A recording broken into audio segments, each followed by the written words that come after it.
Patricia Dick, अंक 19। सुनील, तुम बंबई में हो ये जान लेने के बाद भी कुछ दिनों तक तो मैं तुमसे न मिलने के लिए अपने मन को मनाती रही, लेकिन जब तुम्हें देखने के लिए मेरे सब्र का बांध टूट गया तो एक दिन मैं बॉम्बे आ पहुंची और बिजनेस प्रमोशन की पार्टी के बहाने तुम्हें पैट्रिशिया डिक के नाम से कार्ड भेज दिया, जहां तुमने मुझे पहचान ही तो लिया। अपनी कहानी सुनाती सुनाती पार्वती अचानक चुप हो गई, जैसे एकाएक उसे कोई खास बात याद आ गई हो। उसने अपना पर्स खोला और उसमें से एक चाबी निकालकर मेरी ओर बढ़ाती हुई बोली, सुनील, ये लो। मैंने आश्चर्यचकित होकर पूछा, ये क्या है पार्वती? इस पर वो उदास होती हुई बोली, ये तुम्हारे गांव के घर की चाबी है। मैंने चकित होते हुए पूछा, मेरे गांव के घर की चाबी तुम्हारे पास कैसे आई?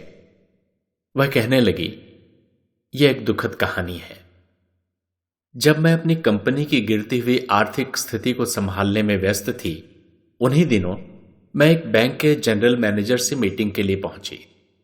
मैं अपनी कार से उतरकर बैंक की बिल्डिंग में दाखिल होने ही वाली थी कि मेरी नजर दरबान के साथ बैठे एक अधेड़ व्यक्ति पर पड़ी, जिसने सर्दी से बचने के लिए ऊपर से नीचे तक कंबल ओढ़ रखा था। सिर्फ उसका चेहरा ही नजर आ रहा था। उसकी बड़ी बड़ी मूछें और रौबीली मुखाकृति न जाने क्यों मुझे जानी पहचानी से लगी। उसने भी मुझे देखकर कुछ ऐसी प्रतिक्रिया दिखाई मानो वो भी मुझे पहचान रहा हो। पर मैं जल्दी में थी और झट से बैंक की बिल्डिंग में दाखिल हो गई। मैं बैंक के जनरल मैनेजर से बात तो करती रही, पर उस पूरी मीटिंग के दरमियान वो बड़ी बड़ी मूछों वाला व्यक्ति बार बार मेरी स्मृति में उभरता रहा कि कहीं वो अपने गांव के श्याम बिहारी चाचा तो नहीं थे। मीटिंग की समाप्ति के बाद जब मैं बैंक की बिल्डिंग से बाहर आई तो देखा वह व्यक्ति वहां नहीं था। मैंने दरबान से पूछा, थोड़ी देर पहले आपके साथ एक बुजुर्ग बैठे थे, वे कहां गए? दरबान ने इशारा करते हुए कहा, उस टी स्टॉल पर चाय पी रहे हैं, बुलाऊं क्या? मैंने उसे मना करते हुए कहा, नहीं, बुलाने की जरूरत नहीं है। इतना कहकर मैं खुद ही उस टी स्टॉल की ओर बढ़ गई। इस बार उन्हें देखते ही मेरी यादाश्त पर जमी वर्षों की धूल अचानक छट गई और मैंने तुरंत पहचान लिया कि वे श्याम बिहारी चाचा ही थे। सुनील, तुम्हें तो पता ही है, गांव में मेरे पिता जगन्नाथ दीक्षित, तुम्हारे पिता राम बहाल मिश्रा और ठाकुर श्याम बिहारी सिंह की तिकड़ी अपनी दोस्ती के लिए दूर दूर तक मशहूर थी। मैं तेजी से चलती हुई उनके पास पहुंची तो उन्होंने भी देखते ही मुझे पहचान कर भवानी पुकारने के लिए मुंह खोला ही था कि मैं बोल उठी, हां चाचा, मैं भवानी ही हूं। कहकर मैंने उनके पैर छूकर उन्हें प्रणाम किया। उन्होंने अत्यंत प्रसन्न होकर मुझे आशीर्वाद देते हुए कहा, अब तो मेरा काम बन गया। जब तुम मिल गई तो सुनील भी मिल ही जाएगा। बेटी कहाँ है सुनील? वहां गांव में उसका बाप बिस्तर पकड़े आखिरी सांसें गिन रहा है और वो शैतान यहां गुलछर्रे उड़ा रहा है। वो अपनी रौ में तुम्हें प्यार से उलाहना देते बोलते ही जा रहे थे, पर मैं कुछ भी समझ नहीं पा रही थी। हार कर मैंने उनसे पूछा, चाचा क्या बात है? क्या हुआ सुनील को? क्या वो कलकत्ते में है? मेरे सवाल पर वे आश्चर्य में कह उठे, तो क्या सुनील तुम्हें आज तक मिला नहीं? वो तो वर्षों पहले तुम्हें ढूंढने कलकत्ता आया था और अब तक वापस नहीं लौटा। उसके गांव छोड़ने के बाद से ही उसका बाप हाय सुनील करता किसी तरह अपनी जिंदगी काट रहा है, और अब तो बेटी की जुदाई के गम में उसने बिस्तर पकड़ लिया है। अगर सुनील नहीं मिला तो उसका बचना मुश्किल है। वह तो हाय सुनील रटकर हर वक्त आंसू बहाता रहता है। जब राम बहाल की यह दयनीय दशा मुझसे देखी नहीं गई तो मैं सुनील को ढूंढने कलकत्ता आ पहुंचा हूं। बेटी, तुम किसी तरह सुनील को ढूंढने में मेरी मदद करो। मैंने उन्हें सांत्वना देते हुए कहा, चाचा धीरज धरिए, पहले आप मेरे घर चलिए, वहां इत्मीनान से बैठकर सोचेंगे कि सुनील को कैसे ढूंढा जाए। इस तरह दिलासा देकर मैं उन्हें अपने साथ घर ले आई। मेरी कोठी में घुसते ही वहां की शानो शौकत देखकर चाचा बड़े भोलेपन से मुझसे पूछ बैठे, बेटी कलकत्ता आकर जगन्नाथ की कोई लॉटरी लग गई थी क्या? उनके भोलेपन पर मैं हंस पड़ी और मैंने गांव छोड़ने से लेकर अब तक की अपनी पूरी कथा उन्हें सुना डाली। मेरे पिता की मृत्यु की खबर पाकर उन्हें बहुत दुख हुआ। सुनील, मैंने तुम्हें ढूंढने की हर संभव कोशिश की, तुम्हारी तलाश के लिए स्थानीय समाचार पत्रों में विज्ञापन भी छपवाया, पर उसका कोई नतीजा नहीं निकला। मैं तो खुद ही तुम्हारी याद में वर्षों से सुलग रही थी, फिर कोई भी कोशिश करने से कैसे चूकती।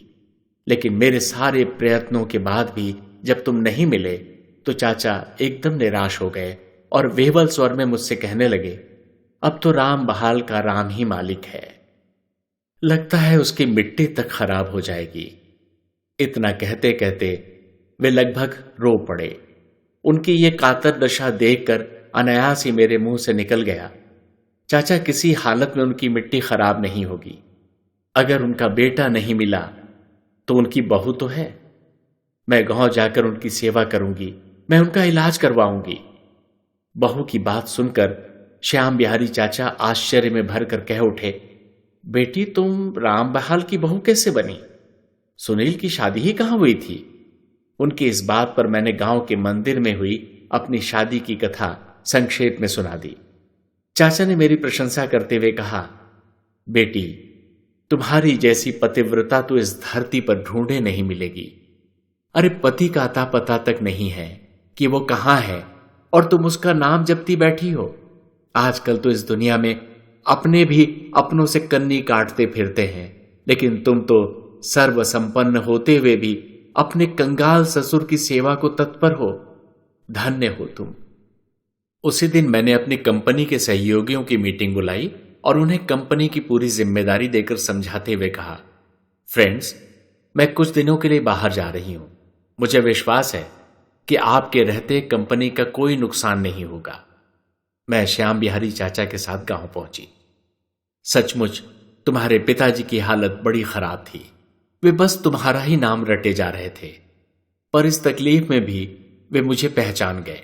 उन्हें लगा मेरे साथ सुनील भी आया होगा। वे मुझसे पूछ बैठे, भवानी बेटा सुनील कहां है? मैं कुछ जवाब देती उसके पहले ही श्याम बिहारी चाचा ने उन्हें मेरे बारे में सब कुछ बता दिया। मुझे पाकर भी उन्हें कोई राहत नहीं हुई। तुम्हें न पाकर वे एकदम उदास हो गए और उनकी तबीयत बिगड़ने लगी। मैंने तुरंत शहर के अच्छे से अच्छे डॉक्टर को बुलाकर उनकी जांच करवाई और उनका इलाज शुरू करवा दिया। मेरी सेवा और डॉक्टर के इलाज की बदौलत उनकी दशा सुधरने लगी। तुम्हारे पिता की देखभाल से जब भी कभी मुझे थोड़ा सा समय मिलता तो मैं गांव की उन जगहों पर जाती जहां तुम्हारा और मेरा प्रेम पला था। उन जगहों पर पहुंचकर मुझे तुम्हारी खूब याद आती और मेरा मन भर उठता। मैं घंटों अकेले बैठकर वहां फूट फूट कर रोया करती थी। गांव की मेरी ज्यादातर सखियों की शादी हो गई थी और जो अपनी पीहर आई हुई थी वे सब भाभी भाभी कहती हर वक्त प्रेम से मुझे घेरे रहती थीं। उनके प्रेम के कारण मेरा मन गांव में लगा रहता था। तुम्हारे बारे में तो पूछती नहीं थकती थीं। अब मैं उन्हें क्या बताती कि गांव छोड़ने के बाद मैं आज तक तुमसे मिलने से भी महरूम थी। तभी एक दिन मुझे अपनी कंपनी का टेलीग्राम मिला जिसमें मुझे तुरंत कलकत्ता बुलाया गया था। मैंने तुम्हारे पिता को बताया कि मेरा कलकत्ता पहुंचना जरूरी है। वे थोड़े उदास से हो उठे। मैंने उन्हें समझाते हुए कहा, बाबूजी, मैंने आपकी देखभाल का पूरा इंतजाम करवा दिया है, आप चिंता न करें, मैं जल्दी से जल्दी यहां लौटने की कोशिश करूंगी। उन्हें अच्छी तरह से तसल्ली देकर मैं कलकत्ता चली आई। लगभग एक हफ्ते बाद जब मैं वापस गांव लौटी तो तुम्हारे पिताजी दोबारा खाट पकड़ चुके थे। मैंने फिर से उनकी खूब सेवा करके उन्हें वापस स्वस्थ करना चाहा, पर कोई फायदा नहीं हुआ। एक शाम उनकी सांसें जोर जोर से चलने लगी। उन्होंने मुझे अपने पास बुलाया और कहने लगे, बहू, अपने साथ ही साथ मैं तेरे लिए भी बहुत दुखी हूं कि सुनील के कारण तुझे इतना दुख उठाना पड़ रहा है। अब तेरी सारी सेवा बेकार है, मेरा अंत आ गया है। अगर सुनील कभी तुझे मिल जाए तो उससे कहना कि तेरा दुखियारा बाप तुझे दिलो जान से प्यार करता था। वो तेरा ही नाम लेकर जिंदा रहा और तेरा ही नाम रटता मर गया। इतना कहते हुए उन्होंने एक हिचकी ली और उनके प्राण पखेरु उड़ गए। सुनील, मुझे क्या मालूम था कि अपने पिता का क्रियाकर्म करने के साथ ही साथ तुम्हारे पिता का क्रियाकर्म करना भी मेरे ही भाग्य में लिखा था। श्याम बिहारी चाचा और गांव वालों की मदद से मैंने तुम्हारे पिता का क्रियाकर्म संपन्न किया। तुम्हारे पिताजी का श्राद्ध संपन्न हो जाने के बाद मैंने देखा कि तुम्हारा घर बड़े ही खस्ता हाल में है। उसकी दीवारें ढह गई थीं, कहीं कहीं तो छत भी धंस चुकी थी। उसका जीर्णोद्धार करना आवश्यक था। अब चूंकि ये मेरी ससुराल थी, अतः उसकी देखभाल और रख रखाव की जिम्मेदारी मेरी थी। मैंने घर को नए सिरे से बनवाया और उसमें ताला मारकर तुम्हारी धरोहर के रूप में यह चाबी अपने पास रख ली कि यदि तुम कभी मिल गए तो तुम्हारे साथ ही उसमें प्रवेश करूंगी। अब जबकि तुम प्रभा से शादी कर चुके हो और उस घर का वारिस आने वाला है, तब इस चाबी पर भी मेरा कोई अधिकार नहीं है। अब तुम प्रभा को लेकर उस घर में जाना। कहते कहते चाबी मुझे सौंपती हुई वह रो पड़ी। पार्वती द्वारा अपने पिता के इस दुर्भाग्यपूर्ण अवसान को सुनकर मेरा दिल अंदर ही अंदर रो रहा था। मैंने रुंधे कंठ से कहा, पार्वती, तुम सचमुच मुझे घोर निष्ठुर समझ रही होगी, लेकिन मैं क्या करता। तुम्हारे बिना तो वो गांव मुझे खाने को दौड़ता था। मैं वहां एक पल भी जिंदा नहीं रह सकता था। हर वक्त तुम्हारी यादें मेरा पीछा करती, इसीलिए मैं गांव छोड़कर भागा था। लेकिन यकीन मानो पार्वती, ऐसा कोई भी दिन नहीं बीता जिस दिन मुझे अपने पिता की याद ना आई हो। उनकी याद में मैं हमेशा आंसू बहाता रहता था, परंतु गांव लौटने का विचार आते ही तुम्हारी याद की नागिन मुझे डसने के लिए अपना फन फैलाकर खड़ी हो जाती, जिसके कारण मैं गांव लौटना चाहकर कभी नहीं लौट पाया। भाग्य की विडंबना तो देखो, जिस पार्वती के लिए मैंने अपने गांव को, अपने पिता को छोड़ा, वो मुझे तो नहीं मिली, पर उसी ने मेरे पिता को सद्गति प्रदान की। मुझे अत्यंत व्याकुल देखकर पार्वती ने सांत्वना देते हुए कहा, सुनील, यही तो भाग्य और उसका खेल है। इस पर मेरा, तुम्हारा या किसी का कोई वश नहीं चलता। थोड़ी देर रुकने के बाद वो बोली, सुनील, प्रभा दीदी बहुत ही भली औरत है। उनके साथ मैं किसी भी तरह का विश्वासघात करने की तो मैं कल्पना तक नहीं कर सकती। वैसे तो मैं बहुत ही दृढ़ इच्छा शक्ति वाली औरत हूं, लेकिन मैं भी आखिर हाड़ मांस की बनी हूं। मेरे सीने में भी एक औरत का अरमानों भरा दिल धड़कता है। मैंने तुम्हें दिलो जान से प्यार किया है। सुनील, तुम्हें पाने की मेरी लालसा स्वाभाविक ही है। जब तक तुम मुझे मिले नहीं थे, मैं मन मसोस कर तुम्हारे लिए सब्र कर लेती थी, लेकिन अब जबकि जीते जागते तुम मेरे सामने मौजूद हो, तो तुम्हें पाए बिना मेरा जीना मुहाल हो गया है। सोते जागते, उठते बैठते मैं तुम्हारे ही सपनों में खोई रहती हूं। मेरे संयम के सारे बांध टूटने लगे हैं और हर वक्त यही अंदेशा रहता है कि किसी मोड़ पर कमजोर होकर कोई ऐसा कदम न उठा बैठूं कि अपनी ही नजरों में हमेशा के लिए गिर जाऊं। सच कहती हूं, उस दिन तो वो मेरा सबसे कमजोर क्षण मुझ पर हावी हो गया था, जिस दिन मैंने तुम्हें अपने बेडरूम में बुलाया था। उस दिन मैं सारी मर्यादा तोड़ तुम्हें सदा सदा के लिए पा लेना चाहती थी, लेकिन तभी ऐन वक्त पर प्रभा दीदी के प्रति कर्तव्य की जंजीर ने मेरे पांव जकड़ लिए और मैं एक नैतिक अपराध करने से बच गई। लेकिन ऐसा कब तक संभव है? आग और घी यदि एक साथ रहेंगे तो किसी न किसी दिन ज्वाला भड़केगी ही। इस वक्त मुझे तुम्हारे मॉरल सपोर्ट की सख्त जरूरत है। यदि मैं कमजोर पड़कर कोई गलत कदम उठाने लगूं तो तुम मुझे गिरने से बचा लेना। मैंने फैसला किया है कि प्रभा दीदी के सकुशल घर लौटते ही मैं तुम्हें हमेशा हमेशा के लिए छोड़कर अमेरिका जाकर बस जाऊंगी। पार्वती के इस फैसले पर मैं कुछ कह पाता इससे पहले ही एक नर्स भागती हुई वहां पहुंची और उसने हमसे कहा, मैडम को ऑपरेशन थिएटर ले जा रहे हैं, उन्हें जोर की ब्लीडिंग शुरू हो गई है, ऑपरेशन करना पड़ेगा। प्रभा की ब्लीडिंग की खबर सुनकर मेरा दिल जोर जोर से धड़कने लगा। हम लपक कर डॉक्टर के पास पहुंचे। डॉक्टर ने बिना कोई भूमिका बांधे एक फॉर्म मेरी ओर बढ़ाते हुए कहा, आप पेशेंट के हस्बैंड हैं ना, आप ये फॉर्म साइन कर दीजिए। मैंने फॉर्म लेकर कांपते हाथों से उस पर साइन कर दिया। ऑपरेशन थिएटर के दरवाजे पर लगी लाल बत्ती जल उठी। थोड़ी देर बाद एक डॉक्टर ऑपरेशन थिएटर से बाहर आई और उसने हमसे कहा, हालत इतनी नाजुक है कि बच्चे या मां से किसी एक को ही बचाया जा सकता है। बताइए आपको कौन चाहिए। यह सुनकर मैं तो सकते में आ गया, किंतु पार्वती ने दृढ़तापूर्वक कहा, डॉक्टर हो सके तो दोनों को बचाने की कोशिश कीजिए। अगर यह संभव ना हो तो मां का बचना जरूरी है। डॉक्टर वापस लौट गई। ऑपरेशन थिएटर की लाल बत्ती बहुत देर तक जलती रही। अंत में जब डॉक्टर बाहर आए तो उनके होठों पर मुस्कुराहट थी। उन्होंने मुझे बधाई देते हुए कहा, मुबारक हो मिस्टर सुनील, आपको बेटा हुआ है और भगवान की कृपा से मां बेटा दोनों ही ठीक ठाक हैं। यह सुनकर मैंने राहत की सांस ली और पार्वती ने हाथ जोड़कर भगवान को धन्यवाद दिया। डॉक्टर के मुंह से प्रभा और बच्चे दोनों की कुशलता के बारे में जानकर पार्वती और मेरी खुशी का पारावार नहीं था। लेकिन प्रभा के होश में आने तक वे 2-3 घंटे हमारे लिए कत्ल की रात जैसे गुजरे। हर वक्त हमारी जान सांसत में थी कि कब प्रभा होश में आए और हम उसकी ओर से निश्चिंत हो सकें।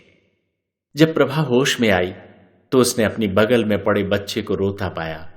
उसने पागल की तरह झटके से उठकर रोते हुए बच्चे को उठाया और अपनी छाती से चिपकाकर उसे चुप कराती हुई अपने मातृत्व को तृप्त करने लगी। किंतु थोड़ी देर बाद एकाएक उसका दम फूलने लगा। ऐसा लगता था मानो उसकी ऊपर की सांस ऊपर और नीचे की सांस नीचे ही रुक जाएगी। शायद झटके से उठने के कारण उसके भीतर कोई नस फट गई थी। अपनी अवस्था की गंभीरता को अनुभव करते हुए उसने तुरंत बच्चे को पार्वती की तरफ बढ़ाते हुए अस्फुट स्वर में कहा, भवानी मैं जा रही हूं, मरते मरते इस बच्चे को तुम्हें सौंपे जा रही हूं। तुम इसे अपने बेटे की तरह पालना। उसके मुंह से पार्वती के लिए भवानी का संबोधन सुनकर हम दोनों ठगे से रह गए। हम दोनों की यह दशा देख उसके चेहरे पर एक फीकी सी मुस्कुराहट उभरी और वो बोली, भवानी सुनील का तुम्हारे प्रति व्यवहार देख मैं तो पहले ही भेंट में जान गई थी कि तुम पैट्रिशिया नहीं हो, भवानी हो। मुझे हॉस्पिटल लाते हुए तुम लोग जिस तरह आपस में झगड़ रहे थे उससे तो मेरा विश्वास एकदम पक्का हो गया था कि तुम भवानी के अतिरिक्त और कोई हो ही नहीं सकती, क्योंकि मेरा सुनील किसी पराई स्त्री के साथ कभी इस तरह बात नहीं करता। लेकिन मैंने जानबूझकर इस भ्रम को बनाए रखा। अब मैं जा रही हूं। अब कैसा पर्दा। लो भवानी, लो संभालो इसे। अपनी सारी जिम्मेदारी तुम्हारे समर्थ कंधों पर ढालकर मैं पूरी तरह निश्चिंत हो जाना चाहती हूं। पार्वती ने प्रभा को ढांढस बधाते हुए कहा, ऐसे घबराने की कोई जरूरत नहीं दीदी, तुम बिल्कुल ठीक हो जाओगी। इस पर प्रभा ने उतावलेपन के साथ कहा, भवानी, मेरे पास वक्त नहीं है, मेरा विमान आ चुका है। तुम जल्दी से मुझे वचन दो कि तुम मेरे बच्चे को अपना बच्चा समझकर पालोगी। पार्वती ने बच्चे को प्रभा से लेकर रोते हुए कहा, दीदी, मैं वचन देती हूं कि मैं तुम्हारे बेटे को अपने सगे बेटे से भी ज्यादा प्यार से पालूंगी। पर तुम अधीर मत हो दीदी, तुम्हें कुछ नहीं होगा। पार्वती की बात पूरी होने से पहले ही प्रभा ने खिचकी ली और दम तोड़ दिया। गोद में प्रभा का बेटा लिए पार्वती बुत की तरह खड़ी थी। मैं तो एकदम स्तब्ध था। मुझे यह तो ज्ञात था कि प्रभा मेरी खुशी के लिए कुछ भी कर सकती थी, पर मुझे यह नहीं मालूम था कि वो मरते मरते मुझे और पार्वती को अपने बच्चे की डोर से बांध जाएगी। ये था कुमार बिहारी पांडे लिखित उपन्यास पैट्रिशिया डिक। वाचक स्वर आनंद सिंह। ध्वनि मुद्रक शेख तौहीद। निर्देशक शुभांकर घोष। ध्वनि मुद्रण निक्स स्टूडियो मालाड में किया गया। प्रस्तुति कुमार बिहारी पांडे, सुनीता इंजीनियरिंग वर्क्स।